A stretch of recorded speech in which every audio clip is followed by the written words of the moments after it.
Dieu Tout-Puissant,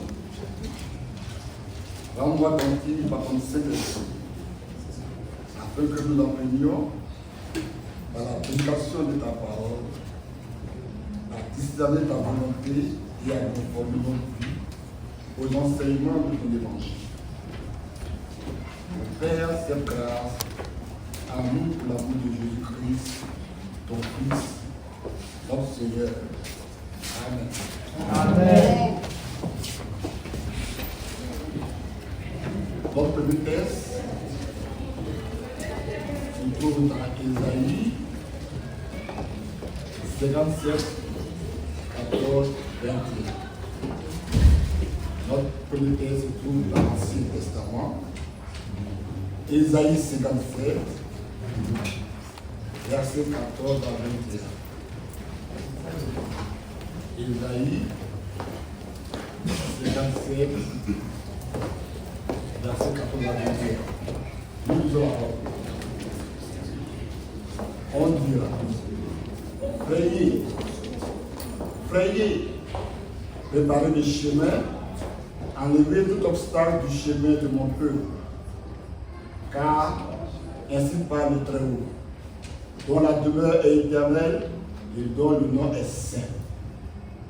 J'habite dans les lieux élevés et dans la sainteté, mais je suis avec l'homme contrit et humilié, afin de ranimer les esprits humiliés, afin de ranimer les cœurs contrits. Je ne veux pas contester à toujours, ni garder une éternelle colère, quand devant moi tombent en défaillance des esprits les âmes que j'ai faites. À cause de son habileté coupable, je me suis irrité et je l'ai frappé. Je me suis caché dans mon indignation et le rebelle a suivi le chemin de son cœur. J'ai vu ses voies et je le guérirai. Je lui servirai de guide et je lui consolerai, lui et ceux qui pleurent avec lui. Je mettrai la louange sur les lèvres. Paix, paix à celui qui est loin et à celui qui est près, dit l'Éternel, je les guérirai. Mais les méchants sont comme la mer agitée, qui ne peut se calmer et dont les eaux soulèvent la base et les limons. Il n'y a point de paix pour les méchants, dit mon Dieu. Amen. Amen. Notre deuxième texte se trouve dans le Nouveau Testament, Romains 8, verset 9 à 11. Nous lisons la parole.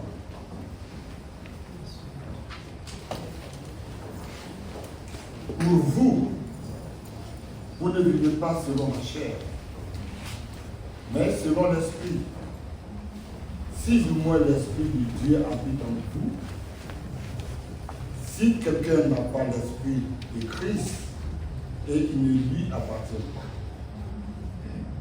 Et si Christ est en vous, le corps, il est vrai, est mort à cause du péché, mais l'esprit est vie à cause de la justice. Et si l'esprit de celui qui a ressuscité Jésus d'entre les morts habite en vous, celui qui a ressuscité Christ d'entre les morts rendra aussi la vie à vos corps mortels par son esprit qui habite en vous. Amen. Amen.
Jean au chapitre 14, du verset 15 au verset 26.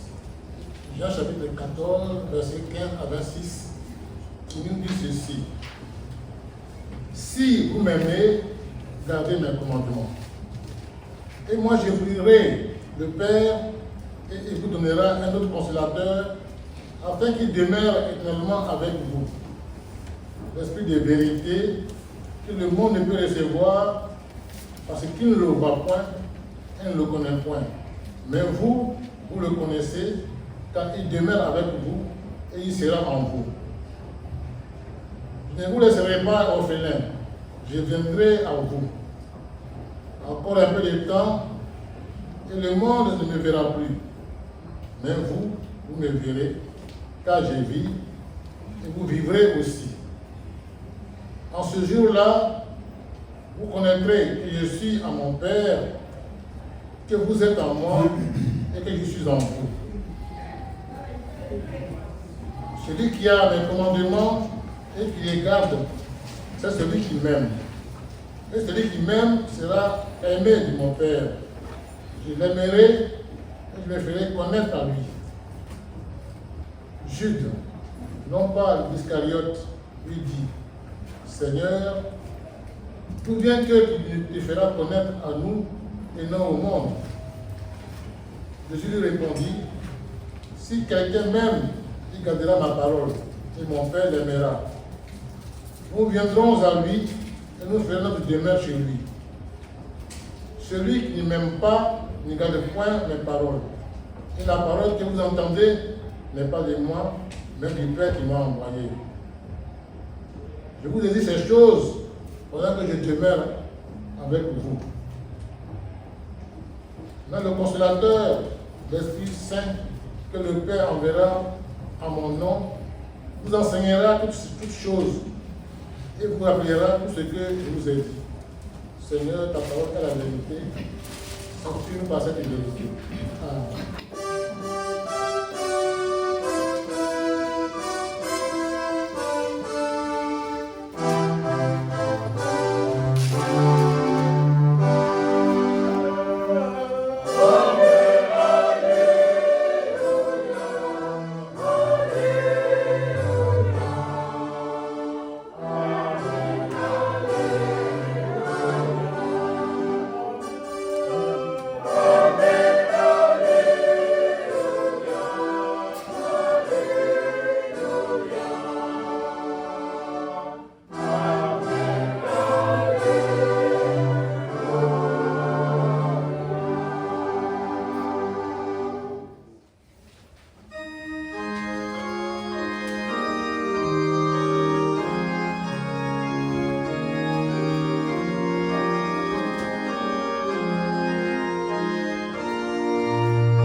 Pour nous en ce jour.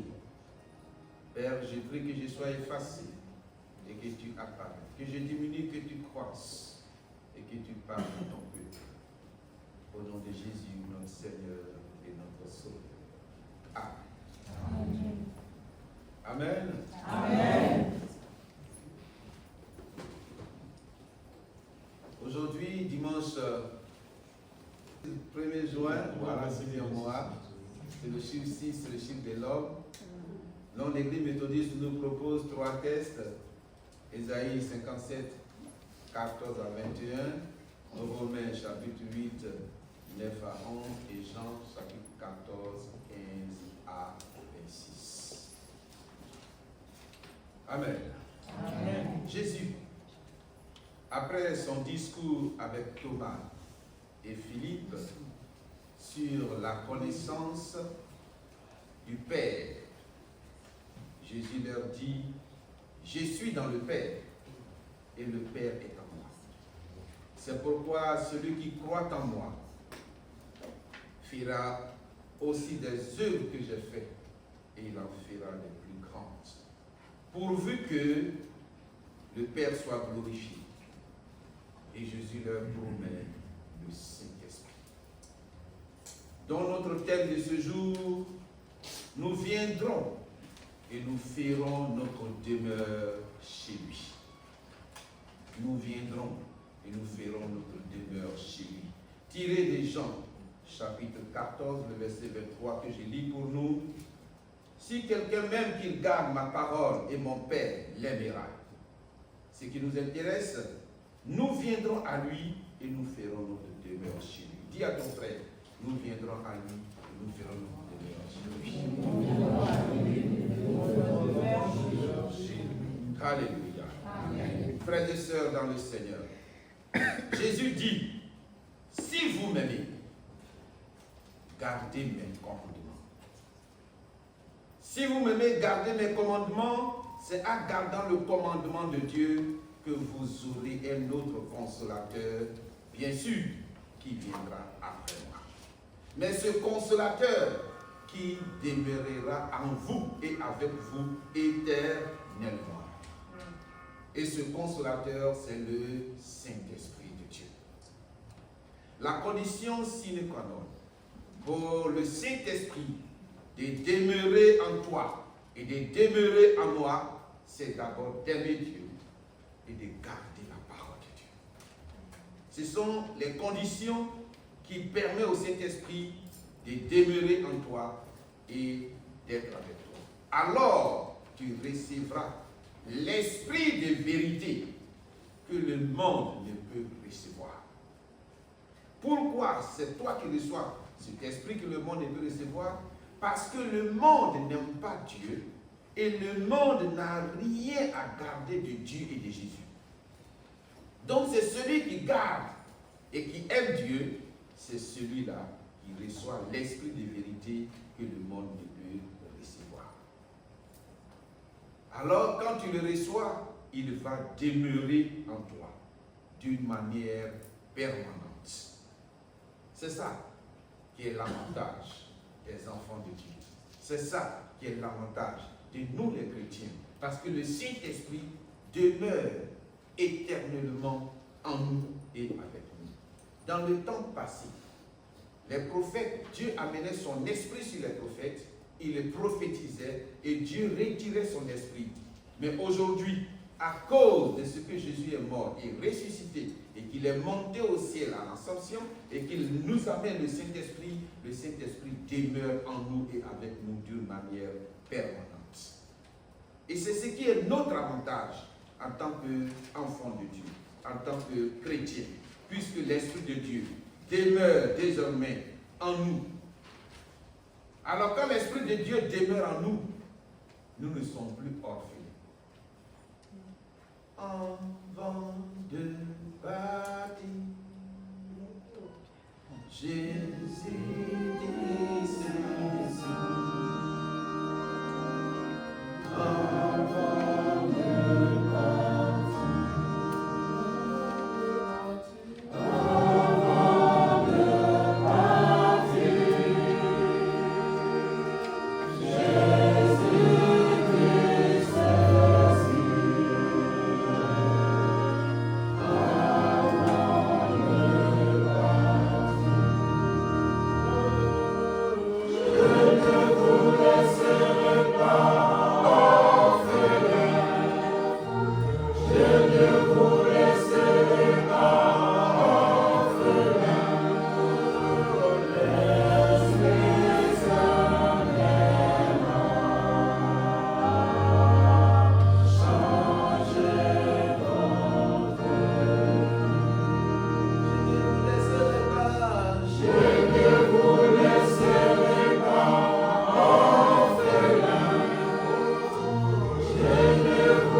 Pourquoi? Parce que le Saint-Esprit demeure avec nous d'une manière permanente.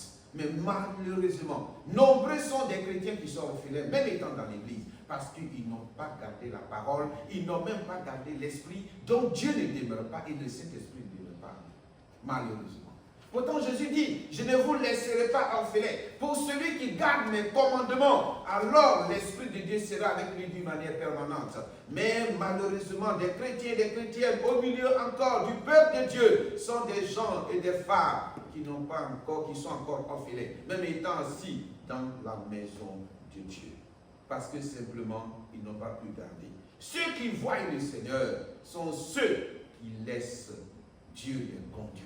Ceux qui voient le Seigneur, ce sont ceux qui laissent le Saint-Esprit les guider. Ceux qui voient le Seigneur, ce sont ceux qui laissent la parole de Dieu les conduire. La parole de Dieu les guider par le Saint-Esprit. Ceux qui voient le Seigneur, ce sont eux qui aiment Dieu. Et c'est à eux que s'applique ce thème de ce jour. Nous viendrons et nous ferons notre demeure chez lui. C'est ceux qui gardent la parole. C'est ceux qui aiment Jésus. C'est ceux qui se laissent guider par Dieu. C'est ceux qui se laissent conduire par Dieu. C'est de ceux-là que parle ce thème. Nous viendrons. Ce n'est pas chez tout le monde. Donc celui qui ne garde pas, celui qui n'aime pas, celui qui ne se laisse pas conduire, celui qui ne se laisse pas orienter, ce thème ne le concerne pas. Nous viendrons ne le concerne pas.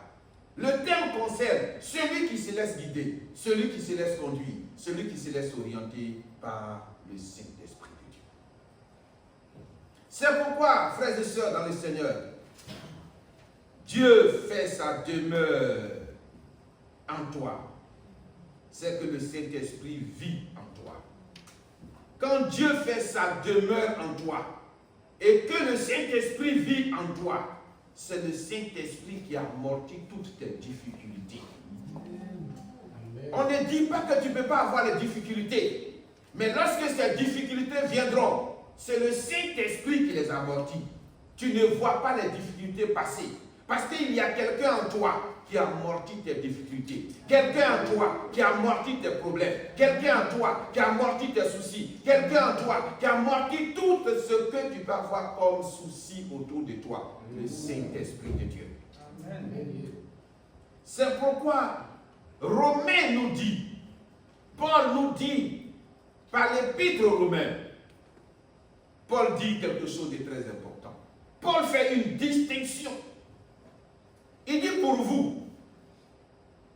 Quand il dit pour vous, c'est une distinction. Il y a certaines personnes qui ne gardent pas la parole, je ne parle pas d'eux, mais je parle de vous qui gardez la parole. Je parle de vous qui vous laissez diriger par Dieu. Je parle de vous qui vous laissez conduire par le Saint-Esprit. C'est de vous que je parle. Ne marchez pas et ne vivez pas selon la chair. Est-ce que je parle à quelqu'un? Ne vivez pas selon la chair. Quand Paul dit, mais vous, Paul met une distinction. Paul met une séparation entre ceux qui gardent et ceux qui ne gardent pas. Mais pour ceux qui gardent, il dit c'est à cause de vous. Ne vivez pas selon la chair. Parce que quand nous lisons Galates chapitre 5, le verset 24, la Bible dit que Christ, nous, la chair, l'enfant de Dieu qui vit en tant qu'enfant de Dieu, sa chair est crucifiée à cause du Seigneur Jésus-Christ. Mais est-ce que nous arrivions à crucifier notre chair? Nous vivons selon notre chair, par notre propre vouloir, par notre propre volonté, par nos décisions. Nos décisions ne sont plus prises par Dieu. Nos décisions sont plus prises par l'Esprit de Dieu. Nos décisions sont prises par la chair. Et Paul dit, ne vivez pas selon la chair. Pour vous, Paul met la dissection. Pour vous, Emmanuel, ne vivez plus selon la chair. Pour vous, Corac, ne vivez plus selon la chair. Pour vous, peuple de Dieu, ne vivez plus selon la chair. Pour vous, Paul met une dissection. Mais vivez selon l'Esprit.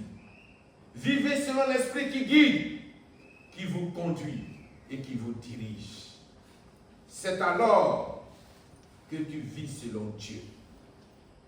C'est alors que tu marcheras selon Dieu, que tu marcheras selon l'Esprit de Dieu. Vivre selon l'Esprit, Dimanche prochain, nous allons recevoir le Saint-Esprit. Nous allons recevoir la Pentecôte. Il faut commencer à marcher selon Dieu.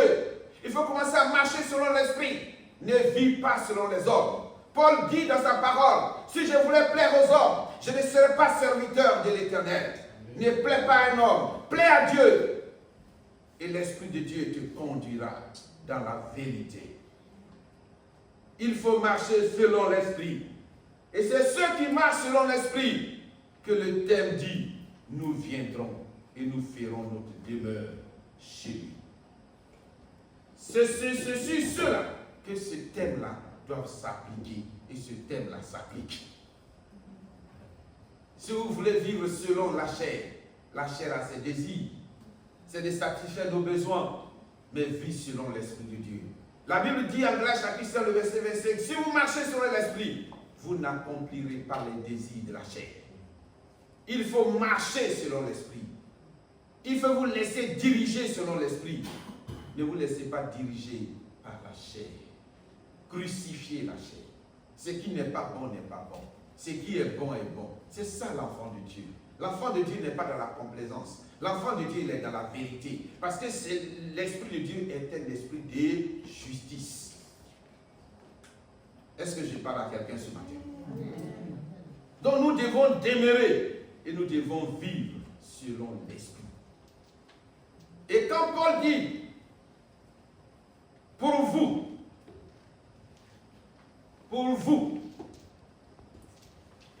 mais le thème va nous dire quelque chose.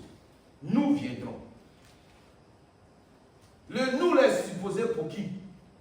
Pour Dieu le Père. Le nous est supposé pour Dieu le Fils. Le nous est supposé pour Dieu le Saint-Esprit. Et c'est trois personnes qui viennent dans ta vie pour demeurer. Alléluia.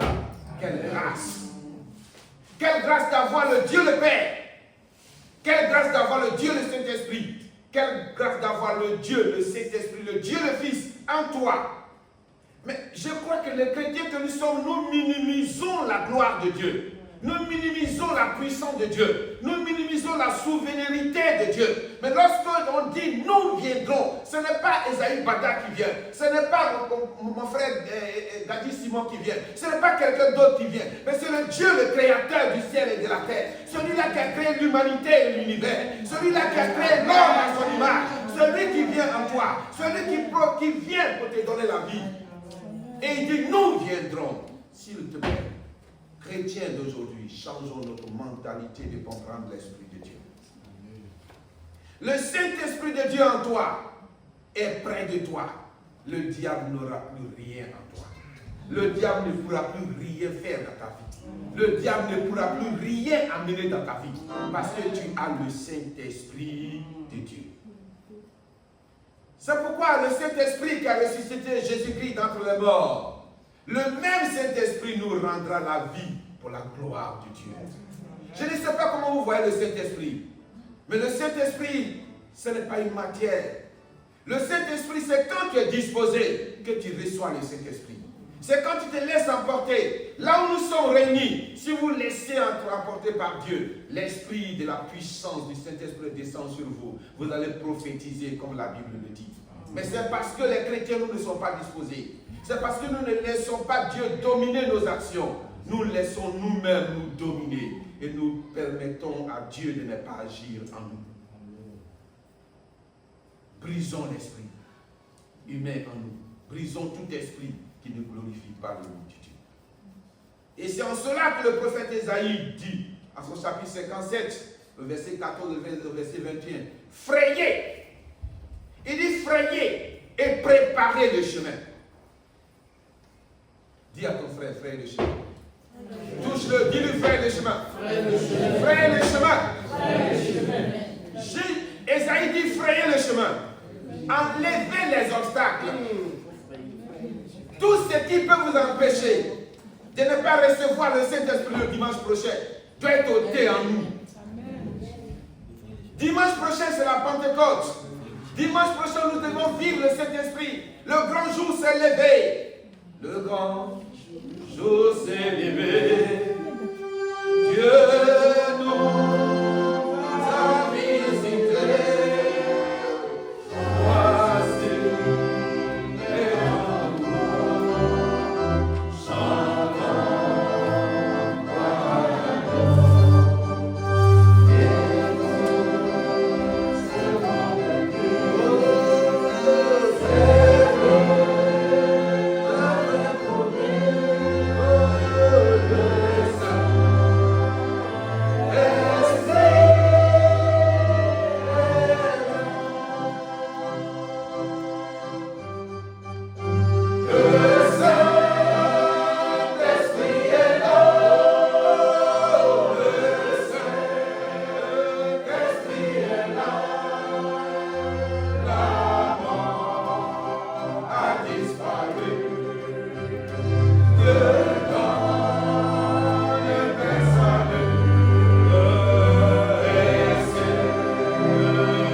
frères et sœurs. Enlève les obstacles qui vont t'empêcher, qui ne pourraient pas recevoir le Saint-Esprit, comme la colère, comme la haine, comme les rancœurs, comme toutes choses nuisibles au corps et à l'âme.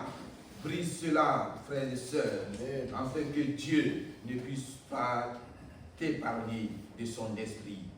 Enlève tout ce qui peut attrister le Saint-Esprit.